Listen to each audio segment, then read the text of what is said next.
តាមដែលខ្ញុំចាំសពេចសពិលខ្មែរយើងដូចជាមាននំមួយយ៉ាងដែលធ្វើពីស្លឹកខ្ទឹមដែរត្រូវឲ្យបងប្អូនជួយ comment ប្រាប់ខ្ញុំផងខ្ញុំចាំអត់ច្បាស់ហ្នឹងហើយបើមានគេធ្វើបែបម៉េចឈ្មោះអីគេបងប្អូនជួយប្រាប់ផងខ្ញុំធ្វើនំថ្ងៃនេះគឺធ្វើបែបក្រេបងប្អូនស្លឹកខ្ទឹមហ្នឹងដែលមានឈ្មោះថាផាចន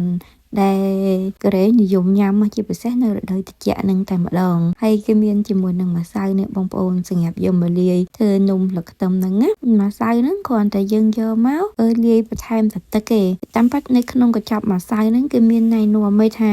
ម្សៅប៉ុន្មានក្រាមទឹកប៉ុន្មានមីលីលីត្រអីចឹងតែខ្ញុំអត់ដែរមើលឲ្យបងប្អូនខ្ញុំលៃដាក់ស្មានមកខ្ញុំដាក់ម្សៅហើយខ្ញុំដាក់ពងមាន់អីមកគ្រាប់ទៅឬក៏មិនដាក់មិនបាច់ដាក់ក៏បានដែរហើយខ្ញុំដាក់ទឹកហើយខ្ញុំកូរវាទៅខ្ញុំមើលទៅកុំឲ្យទៅវារាវពេកកុំឲ្យទៅវាខាប់ជ្រុលខ្លាំងពេកចឹងហើយបើសិនជាជ្រុលទឹកអីចឹងទៅថែមម្សៅទៅបើស្ទើរម្សៅថែមតែបើស្ទើរទឹកថែមទឹកស្ទើរម្សៅថែមម្សៅ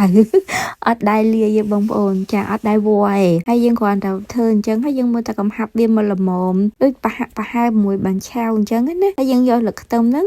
យកវាមកចាដាក់ជាមួយក្នុងម្សៅហ្នឹងដើម្បីឲ្យវាខាំមួយម្សៅហ្នឹងហើយយើងដាក់ខ្ទះយើងដាក់ប្រេងឆាយើងដាក់ខ្លាញ់មកហើយយើងទៅងៀបលើខ្ទឹមហ្នឹងតែងៀបលើខ្ទឹមហ្នឹងឲ្យស្អាតចឹងទៅឲ្យវាស្មើអីតិចតួចចឹងណាបន្ទាប់មកខ្ញុំបានគោះពងមាន់ខ្ញុំវាយវាបែកហើយទៅខ្ញុំយកវាមកចាក់ពីលើបងប្អូនហើយអាហ្នឹងហើយមួយទៀតដើម្បីជាដេកូឬក៏បន្ថែមជាមួយនឹងរសជាតិគេដាក់ជាមួយនឹងម្ទេសមានម្ទេសខៀវម្ទេសក្រហមគេហ្នឹងតែខ្ញុំអត់មានម្ទេសពណ៌ក្រហមហ្នឹងខ្ញុំទូទៅក៏មានជាមួយនឹងម្ទេសផ្លោកហ្នឹងក៏យកម្ទេសផ្លោកមកហាន់ចឹងទៅ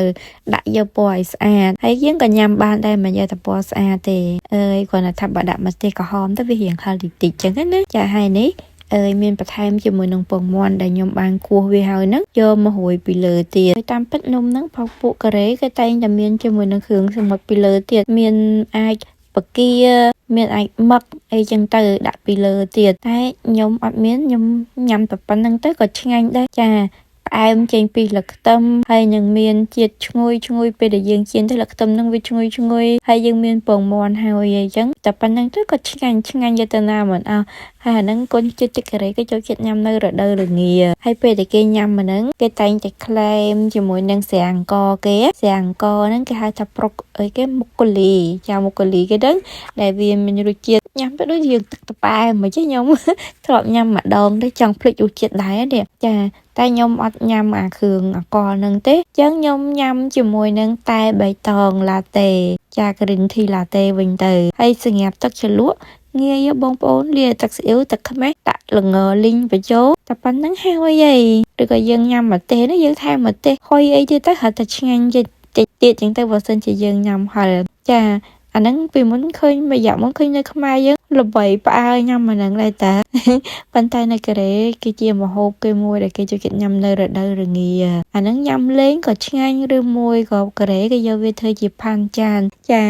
ហើយបងប្អូនមើលហើយបើមានចង្អល់អីអាច comment នៅក្រោមវីដេអូបានចាអរគុណសម្រាប់ការ like និងជួយ share បន្តក៏ដូចជា repost ជួបគ្នានៅវីដេអូថ្មីជាមួយនឹងម្ហូបថ្មី